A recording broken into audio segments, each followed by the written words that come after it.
అర్థమవుతుంది మనకి.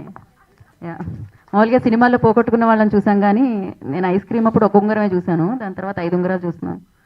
Thank you అండి. ఈ ఒరిజినల్ బంగారం కాదండి, ఎందుకంటే Original ఒరిజినల్ కాదా? బయట దొంగలు చేతులు కొట్టేస్తారని భయం వేస్తుంది, అందుకని. ఏదో ఒకటి ఒరిజినల్ కాదంటున్నారుగా, అలా ఇసరండి కొంచెం చూద్దాం. ఎనీహౌ సన్ ఆఫ్ సినిమా నిజంగా వాళ్ళు ఎంత అద్భుతంగా తీశారో అంతకంటే రెట్టింపు అద్భుతంగా శోభారాణి గారు రిలీజ్ చేస్తున్నారు. మొన్న 10 days బ్యాక్ మేము ఫంక్షన్ కూడా వచ్చాం.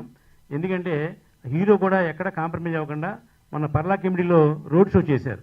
అవన్నీ పబ్లిసిటీ బ్రహ్మాండం కవరేజ్ వచ్చింది. ఇక్కడ ఎక్కడో పర్లా కమిటీలో చేస్తే మాకు ఎలా తెలిసింది అంటే ప్రమోషన్ పబ్లిసిటీ ఇంపార్టెంట్. ఒక సినిమాని అద్భుతంగా తీస్తే గొప్ప కాదు, తీసిన సినిమాని ప్రేక్షకుడి దగ్గర చేరడం అనేది చాలా గొప్ప విషయం. దానికి సరైన డిస్ట్రిబ్యూటర్ మా సోదరి శోభారాణి గారు. దాని అద్భుతంగా ఆంధ్రప్రదేశ్లో 200 థియేటర్లు రిలీజ్ చేయడం అంటే చాలా గ్రేట్ థింగ్. ఒక స్టార్ హీరో సినిమాకి ఎంత పబ్లిసిటీ వచ్చిందో, ఎంత ప్రమోషన్ వచ్చిందో అంత ప్రమోషన్ ఈ సినిమాకి వచ్చింది. ఎందాక చెప్పినట్టుగా కృష్ణారెడ్డి గారు కానివ్వండి, వైజాగ్ వీరాంజనేయ ఫిల్మ్స్ కానివ్వండి, వీళ్ళందరూ కూడా ప్రేమించి ఈ సినిమాని పనిచేస్తున్నారు. దానికి కారణం ఒకటి శోభారాణి గారు, 2 సినిమా ట్రైలర్. ఎప్పుడు కూడా సినిమాయే మాట్లాడుతుంది, ట్రైలరే మాట్లాడుతుంది అంటారు కదండి, అది నిజంగా ఈ సినిమా జరిగింది. సింహాద్రి గారికి 2 ఫ్లైట్లు ఉన్నాయి, ఈ సినిమాతో ఇంకో ఫ్లైట్ కొంటారు నా ఉద్దేశం. రెండా? నాకు ఒకటే తెలిసే ఇన్ఫర్మేషన్. ఓకే, 2.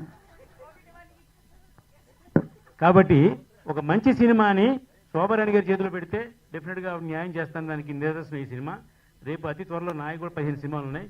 నేను కూడా మా సోదరికి ఇచ్చి ఒక సినిమా ప్రమోట్ చేద్దామనుకుంటున్నా.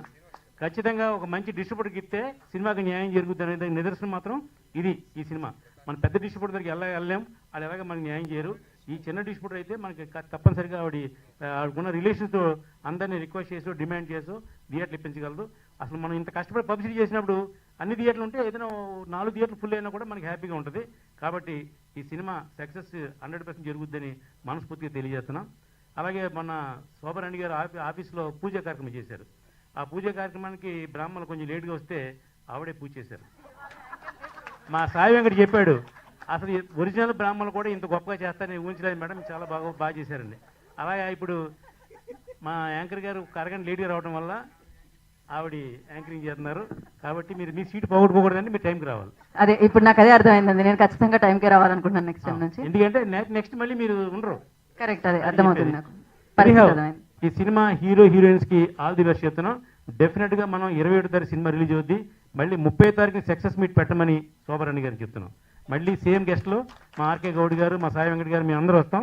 ఈ సినిమా సక్సెస్ 100 మందికి గుణపడం కావాలి. పెద్ద సినిమా కంటే చిన్న సినిమా కూడా బతుకుద్ది అని చెప్పాలి. థ్యాంక్ యూ శోభారాణి గారు మమ్మల్ని పిలిచినందుకు. థ్యాంక్ యూ అండి, thank you so much. And ఈ చిత్రంలో యాక్టర్స్తో పాటు డెఫినెట్గా మీరు ఆల్రెడీ సాంగ్స్ విన్నారు, అంత మంచి సాంగ్స్ వచ్చాయి.